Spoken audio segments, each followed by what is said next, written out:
নমস্কার। কেমন আছেন সবাই? দেশ দুনিয়ার এই কঠিন পরিস্থিতিতে ভালো থাকা আমাদের পক্ষে সত্যিই দুষ্কর। কি ঘটে যাচ্ছে পশ্চিমবাংলায়? সন্দেশখালিতে যে অন্যায় করেছে তৃণমূল, তার কোনো ক্ষমা নেই।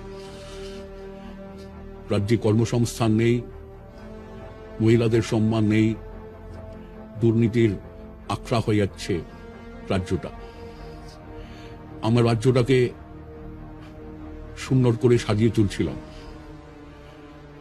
আমরা বলেছিলাম শিল্প হবে, কৃষির উন্নতি হবে, ছোট ছোট ছেলে মেয়েদের চাকরি হবে। ওদিকে কেন্দ্রে ক্ষমতা দখল করে বসে আছে দাঙ্গাবাজ বিজেপি, দুর্নীতিগ্রস্ত বিজেপি। নোটবন্দি করল, কর্পোরেটদের যথেচ্ছ তোষণ, এখন ইলেকট্রাল বন্ডের মতো দুর্নীতি।